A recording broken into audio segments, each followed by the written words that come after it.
नमस्कार दोस्तों, स्वागत है आपका हमारे यूट्यूब चैनल में। आई होप कि आप लोग अच्छे होंगे और मैं भी बहुत अच्छा हूँ। ठंड से बच के रहना आप लोग। और मुझे पता है कि आप लोगों का जो एग्ज़ाम है वो बहुत पास आ गया है, तो अब आप लोगों का ट्रायरी जो होगा वो पूरा चरम सीमा पे होगा और होना भी चाहिए, क्योंकि इस बार वैकेंसी 45,000 है और बहुत सारे बच्चे इन सब के लिए प्रिपेयर कर रहे हैं। और फॉर्म तो बहुत कम ही गिरा है, लेकिन कंपटीशन इस बार तगड़ा रहने वाला है उस 54 लाख बच्चों में से, क्योंकि बहुत सारे बच्चों का इस बार जो है मैंने देखा है कंपटीशन बहुत ज़्यादा है, क्योंकि बच्चे जो हैं इस बार बहुत ज़्यादा प्रिपेयर कर लिए हैं। टाइम भी कम मिला है, लेकिन हम लोग देख सकते हैं कि हम जब ये सोच सकते हैं, अगर हम ये सोच सकते हैं कि टाइम कम मिला है और हमें ज़्यादा पढ़ना है, तो और सारे बच्चे भी होंगे ना, वो भी सोच रहे होंगे कि इस बार 45,000 वैकेंसी है और टाइम बहुत कम है, चलो प्रिपेयर कर लें। अब देखिए दोस्तों, बहुत सारी रीज़न्स होती है कि ऐसे बच्चे जो हमसे बहुत बाद में पढ़ना स्टार्ट किए हैं वो भी हमसे आगे निकल जाते हैं, उनका सिलेक्शन हो जाता है, हमारा नहीं होता। बहुत सारी रीज़न्स है, बहुत सारे प्रॉब्लम्स का सामना करना पड़ता है हमें। जब हम घर पे मॉक देते हैं तो उसमें अच्छा खासा मार्क्स आता है, लेकिन जब हम एग्ज़ाम में जाते हैं तो मार्क्स हमारा बहुत कम रह जाता है। तो ऐसा क्यों होता है? कुछ रीज़न्स है, कुछ प्रॉब्लम्स है जिनके बारे में हम आज बात करेंगे। और अगर आप उसको देख लिए, समझ लिए, तो फिर आप समझो कि एग्ज़ाम निकाल लोगे। पहला प्रॉब्लम जो आप लोग सब जानते होंगे यार, कि घर पे बैठ के मॉक देना बहुत इजी होता है, फ्री माइंड होता है हमारा। हमको लगता है चलो यार इस मॉक में अच्छा मार्क्स नहीं आएगा, अगले मॉक में अच्छा आ जाएगा। और एक तरह से हम लोग फ्री माइंड होकर एग्ज़ाम देते हैं, जिसकी वजह से हमारा मॉक में अच्छा मार्क्स आता है। लेकिन जब हम लोग सेंटर पे जाते हैं तो हमें पता होता है कि इसके बाद अगले साल ही मौका मिलने वाला है, इसके बाद कोई मॉक नहीं, इसके बाद कोई एग्ज़ाम नहीं। तो जो है सो फाइनल वही होता है। और वहाँ पे अगर कोई भी सेट आ गया, कोई हार्ड सेट आ गया, तो फिर हम लोग बेचैन हो जाते हैं। हमारे अंदर अपने आप एक हम लोग का जो एटीट्यूड होता है एग्ज़ाम को लेके वो थोड़ा सा गिर जाता है। मतलब हम थोड़ा सा सोचते हैं कि यार अब ये हमसे ना हो पाएगा, या फिर हो सकता है कि हम लोगों को बहुत बुरा लगने लगता है। हम लोग कभी कभी ऐसा देखते हैं कि अगर हम मान लीजिए कल मैंने मॉक दिया, उसमें अच्छे मार्क्स आ गए, मेरे 130 प्लस आ गए, और दूसरे दिन जो मॉक दिया वो थोड़ा सा हार्ड था और उसको लेकर देगा तो मैं इतना ज़्यादा मतलब बीच में ही जब क्वेश्चन बनने 3-4 लगातार क्वेश्चन नहीं बन रहे, तो लगता है कि अरे यार ये क्या हो गया, और फिर मॉक ही ख़राब चला जाता है। मतलब बहुत कम मार्क्स आ जाते हैं, 90-100 इसी के बीच में मार्क्स रह जाते हैं। तो ऐसा बहुत बार हुआ है मेरे साथ, एक दो बार नहीं, बहुत बार हुआ है। और हमको पता है कि आप लोग जैसे बच्चों के आप लोग के साथ भी होता होगा ऑब्वियसली। तो बड़ी बात कुछ नहीं है इसमें। प्रॉब्लम यह है कि हम उसमें भी स्कोर कर सकते हैं, ऐसा नहीं कि हम लोग स्कोर नहीं कर सकते, लेकिन हम उन बस 2-3 चीज़ों को, उस 2-3 क्वेश्चन को करने के ऊपर पड़ जाते हैं हम लोग, कि नहीं उस 2-3 क्वेश्चन को बना ही देना है, क्योंकि हम मैंने तो सिंपल इंटरेस्ट पढ़ रखा है यार, सिंपल इंटरेस्ट का क्वेश्चन मेरे से कैसे नहीं बन रहा है। कंपाउंड इंटरेस्ट तो मैंने पूरा पढ़ रखा है, कंपाउंड इंटरेस्ट का क्वेश्चन नहीं बन रहा है, क्यों नहीं बन रहा मेरे से? ये हम लोग ईगो पे ले लेते हैं, जो कि बहुत गलत बात है। एग्ज़ाम में जाएंगे हम लोग, वहाँ पे भी ऐसा ही होता है कि स्टार्टिंग में मैथ्स आपने रीजनिंग दिया, बहुत इजी पूछा, आप एकदम भड़ाक से एकदम बहुत बढ़िया से एकदम सिंपली सॉफ्टली निकल गए बना के। जीके दिया, जीके भी इजी था, चलो आप बना के निकल गए। जीके जो बना बना, नहीं बना नहीं बना। मैथ्स में पहले शुरुआत के 3 क्वेश्चन ही हार्ड दे दिया। अब हम 3 क्वेश्चन में अपना कम से कम बहुत सारा टाइम बर्बाद कर दिया।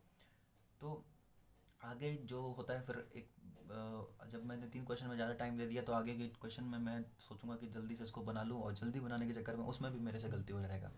फिर इंग्लिश के ऑप्शन पे आऊँगा, हिंदी का ऑप्शन पे आऊँगा, उसमें तो इतना कम टाइम बच जाएगा कि मैं किसी को सही से पढ़ूंगा नहीं, बस अंदाजे जो होता है अंदाज़ा लगा के मार दूंगा आंसर कि हाँ ये पढ़ा मैंने और ये होना चाहिए। ये एक मैंटेलिटी बता रहा हूँ सारे बच्चे का, जो कि एग्ज़ाम देते हैं और उनको कैसा फील होता है जब एग्ज़ाम दे रहे होते हो। तो दोस्तों यही बहुत बड़ा प्रॉब्लम होता है। दूसरा चीज़ मैं बताऊँ, ये पहला प्रॉब्लम है कि हम लोग जब बाहर जाएंगे तो वहाँ पे और प्रेशर रहेगा, और ऊपर से अगर ऐसा सेट आ गया तो फिर तो हम लोग का मतलब इतना हम लोग पीछे हो जाएंगे बाकी बच्चों से कि शायद हो सकता है कि सिलेक्शन भी मुश्किल है। जब मॉक में इतना अच्छा मार्क्स आ रहा था, लेकिन वहाँ पे गए तो ऐसा क्वेश्चन आ गया तो सिलेक्शन ही मुश्किल है।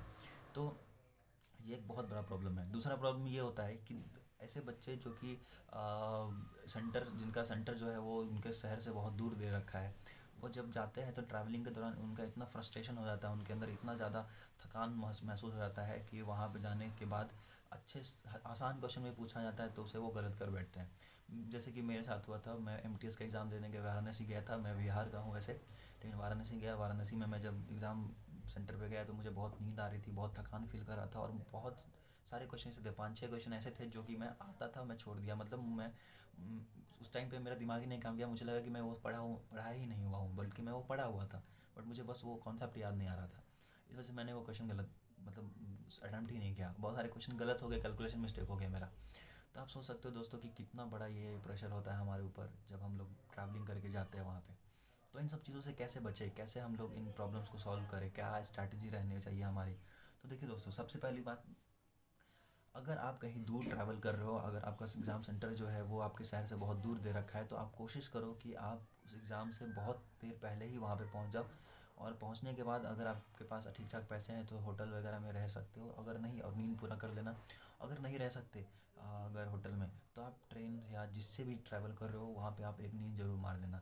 आप उस ट्रैवलिंग के दौरान नज़ारा मत देखना, आप सो जाना कि हाँ मुझे सोना है, मुझे एग्ज़ाम देना है, मुझे सोना है, मुझे फ्री माइंड होकर एग्ज़ाम देना है। फिर जब आप उठोगे और फिर एग्ज़ाम देने जाओगे, इंटर्न करोगे, तो आपका माइंड फ्रेश होगा, आपको लगेगा ही नहीं कि मैंने ट्रैवलिंग भी किया है। और आप आराम से एग्ज़ाम दे पाओगे अच्छे से, एकदम अपने आप को जैसे हम घर पे देते हो वैसे दे पाओगे। दूसरा प्रॉब्लम कि जब हमारा क्वेश्चन अगर ऐसा पूछ देता है, जो मैंने पहली प्रॉब्लम बताई थी कि अगर आपका क्वेश्चन ऐसा डाल दिया बीच में, दो तीन क्वेश्चन ऐसे हार्ड जो सिंपल इंटरेस्ट के है, जो प्रॉफिट एंड लॉस के, जो परसेंटेज के है, जो कि बहुत ईजी चैप्टर्स के है, लेकिन उनका कैलकुलेशन इतना ज़्यादा है या फिर क्या ऐसा कुछ है जो उससे हमसे हमसे वो बन नहीं रहा, प्लीज़ उसको अवॉइड करो। एक बार ट्राई करो, नहीं बना छोड़ दो, चाहे वो प्रॉफिट लॉस का हो, चाहे रेशियो प्रॉफिट, चाहे वो जोड़ घटाओ सिंप्लीफिकेशन नॉर्मल सा क्यों ना हो, उसको छोड़ दो, आगे बढ़ जाओ। मैं ये बोल रहा हूँ, ये बहुत काम देगा आपका। मैथ्स और रीजनिंग में ये बहुत ज़्यादा होता है कि कोई ऐसा क्वेश्चन होता है जो मुझे हमें अटका देता है, सीरीज़ में ऐसा क्वेश्चन होता है जो हमें बीच में ही अटका देता है। अगर नहीं बन रहा छोड़ दो उसको पूरी तरीके से, वो नहीं बनेगा आपसे। बनने में भी होगा तो वो दोबारा जब आओगे वापस उसको उस पर जाओगे तो आपसे वो क्वेश्चन बनेगा, अदरवाइज़ वो बनने वाला नहीं है। तो वैसे क्वेश्चन को आप सिंपली क्या करो, अवॉइड करो और आगे बढ़ो। आगे सारा क्वेश्चन बनाओ, फिर टाइम बचे तो वापस से आना, देखना वापस आओगे तो 110%। अगर आपने चार पाँच क्वेश्चन छोड़ रखे होंगे या छः क्वेश्चन मार्क करके छोड़े रखे होंगे, उसमें से आपका तीन क्वेश्चन पक्का बन जाएगा अगर दोबारा आप उसके ऊपर जाओगे, दोबारा उसको पलटोगे। तो इसके लिए क्या करना पड़ेगा, इसके लिए आपको 10 मिनट पहले, यानी 5 या 10 मिनट, 6 मिनट मान लीजिए, 5 मिनट पहले आपको एग्ज़ाम कंप्लीट करना पड़ेगा। अब एग्ज़ाम 5 मिनट पहले कंप्लीट कैसे होगा, 1 घंटे का क्वेश्चन है, 1 घंटे का पेपर है, 1 घंटे में हम लोग क्या ऐसा कैसे क्या बनाएं, कैसे एकदम तूफान की तरह तो नहीं बना सकते कि हमारा 5 मिनट बच जाएगा। तो दोस्तों देखिए, कुछ चीज़ें होती हैं जो बहुत इंपॉर्टेंट होती है, बहुत इंपॉर्टेंट, जो मैं बताने वाला हूँ वो बहुत इंपॉर्टेंट है। ये ऐसे ट्रिक्स जो होते हैं वो जनरली CHSL CGL में यूज़ किए जाते हैं और बहुत यूज़ किए जाते हैं, बहुत हाई लेवल पे यूज़ किए जाते हैं। देखिए, पहला तो ये चीज़ है कि जब भी आप रीजनिंग बनाते हो तो कुछ ऐसे क्वेश्चन होते हैं जिसमें पूछता है कि प्लस माइनस क्या, इसको इंटरचेंज किया जाए कि बन जाएगा। तो देखिए दोस्तों, कभी भी उसमें आप ये देखिएगा, उस ऐसे क्वेश्चंस में आप क्या करते हैं, बच्चे लोग सभी को ट्राई करते हैं, बहुत सारे बच्चे जो तो बहुत सजीव सभी को ट्राई करते हैं। मैं सबके बारे में बात नहीं कर रहा हूँ, बहुत सारे बच्चे तो सभी को ट्राई करके देखते हैं। आप सभी को ट्राई मत करो, पहले उन वैसे ऑप्शन को छाड़ दो जिसमें जिससे जो संख्या है जिसको सॉल्व करने के बाद वो माइनस में आएगा या फिर उसे वो पूरी तरह से डिविजिबल नहीं होगा।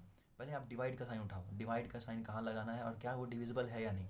अगर वो चीज़ डिविजिबल है तो ही आप आगे बढ़ो, अगर डिविजिबल नहीं है तो उसको अवॉइड कर दो, उसको उस ऑप्शन को ही हटा दो। पूरी तरीके से डिविजिबल नहीं है तो उसको पूरी तरीके से हटा दो। पहला ये तरीका था। ये ट्रिक मैं थोड़ा थोड़ा बता रहा हूँ, मैं कोई पढ़ा नहीं रहा हूँ आपको, मैं थोड़ा थोड़ा बता रहा हूँ ट्रिक।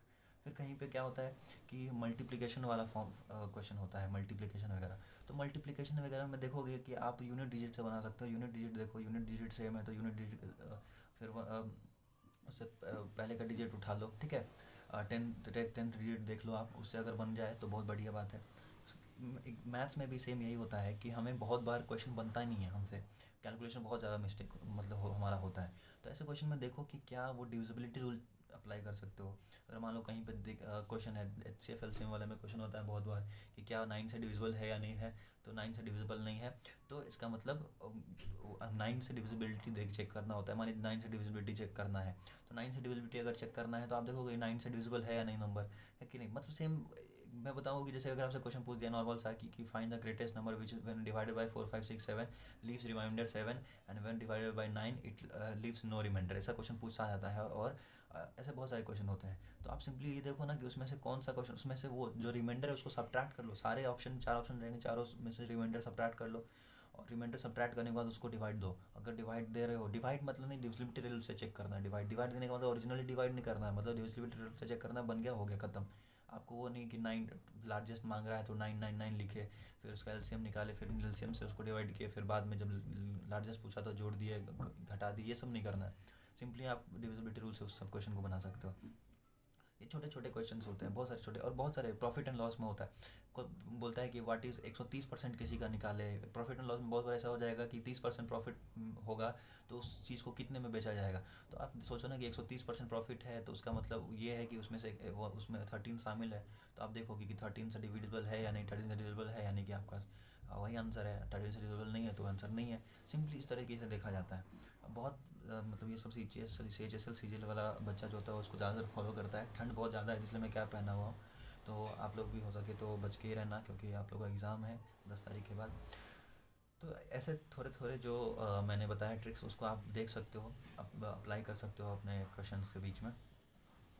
आई होप कि आप लोगों को मेरे वीडियो से हेल्प मिलेगा। आप इन चीज़ों को ट्राई करना घर पे, कि ये टाइम बचा सकते हो, इससे बहुत ज़्यादा टाइम बच जाएगा आप लोगों का। थोड़ा नहीं, बहुत ज़्यादा टाइम बच जाएगा। और ऐसे क्वेश्चन भी नहीं बन जो नहीं बन रहे हैं वो इस रूल से बन जाएंगे। अगर कोई क्वेश्चन आपको समझ में नहीं आ रहा, बस इतना पता है कि यार कि इसमें 7 का मल्टीपल होना चाहिए, आप देख लो कौन सा ऑप्शन 7 से डिविजिबल है। अगर है तो 7 का मल्टीपल वही आंसर हो गया आपका। अगर 1 से 2 है तो फिर वहाँ पे आप कुछ नहीं कर सकते हो। लेकिन अगर कोई एक सिर्फ मिला जो 7 का मल्टीपल, बस आपका वो आंसर हो गया। तो इस तरीके से आप इसको चेक कर सकते हो। ये सारे ट्रिक्स भी बहुत होते हैं। इसको हम लोग कहते हैं छोटा बंदूक, ऐसे कुछ कहते हैं। तो ये मेथड भी इस्तेमाल कर सकते हो क्वेश्चन को बहुत कम देर में, बहुत कम टाइम में सॉल्व करने के लिए। मैं इन ये क्वेश्चन मैं ये जो वीडियो हूँ मैं उन बच्चों के लिए बना रहा हूँ जिनका जो टाइम बहुत कम पड़ने लग रहा है, और उनका जो है वो टाइम बहुत कम पड़ रहा है, और उनको कभी ऐसा दिक्कत हो जाता है टाइमिंग का, तो मैं उसके लिए बता रहा हूँ। और जिनका टाइम एकदम ठीक चल रहा है, वो अपना जो है यूज़ कर सकते हैं, अपना जो मेथड है वो यूज़ कर सकते हैं। लेकिन मैं चाहता हूँ कि 5 मिनट पहले आप कंप्लीट करो क्वेश्चन को। कोशिश करना कि 5 मिनट पहले कंप्लीट करो। अगर ना कर पाओ तो कोई बात नहीं, वो सेकेंडरी चीज़ है, लेकिन कोशिश ये करना कि 5 मिनट पहले कंप्लीट कर लो। मैं अब जहाँ तक बताऊँ तो मैं जेन्युइनली बता रहा हूँ, मैंने पहली टेस्ट दी थी इस टेक्स्ट बुक पे। मैं टेक्स्ट बुक और रोजगार अंकित दोनों का देता हूँ। तो टेक्स्ट बुक पे मैंने पहले टेस्ट दी थी, जिसमें मात्र मेरे 77 मार्क्स थे 160 में। ये मैं सच नहीं, झूठ नहीं बोल रहा हूँ। मैं आपको प्रूफ दे सकता हूँ। मात्र हमारे 77 मार्क्स थे, जिसको देख के मैं बहुत ज़्यादा वो पड़ गया, क्योंकि मैंने पिछली बार GD क्रैक कर चुका है, मैं मेडिकल भी दे चुका हूँ और मेरिट से बाहर था। तो फिर से वापस मैं जब आया तो मैं मॉक दिया, तो मुझे समझ में नहीं आया कि मैं क्या करूँ, क्या कैसे करूँ। बहुत ज़्यादा दिमाग में चल रहा था, टेंशन वगैरह। फिर मैं आज मैंने टेस्ट दिया है सुबह में, तो आज मेरे 143.5 मार्क्स आए हैं, जो कि बहुत ही ज़्यादा अच्छे हैं। और हो सकता नहीं है ही कि मेरा जो टेस्ट था वो थोड़ा सा इजी था। लेकिन ऐसा ही होता है SSC में भी, कि कभी आपका कोई शिफ्ट इजी पूछ दिया, कोई शिफ्ट हार्ड पूछ दिया, तो वो नॉर्मलाइजेशन से बैलेंस हो जाता है, उसमें कोई बड़ी बात नहीं है। लेकिन 143.5 77 से लेकर 143.5 का जो सफ़र है वो बहुत ही ज़्यादा मेहनत वाला रहा है, और बहुत कुछ सीखा है। अभी भी बाकी है। अभी मैं कुछ नहीं कह सकता कि मेरा क्या होने वाला है टेस्ट में, क्योंकि मैं बताया कि कोई जो प्रॉब्लम है उसको टैकल करना पड़ता है, सभी चीज़ों को देख के चलना पड़ता है। तो आई होप कि मेरी बातों से आपको लोगों को समझ में आया होगा। अगर आपको वीडियो अच्छी लगी होगी तो लाइक और सब्सक्राइब प्लीज़ कर लेना। धन्यवाद।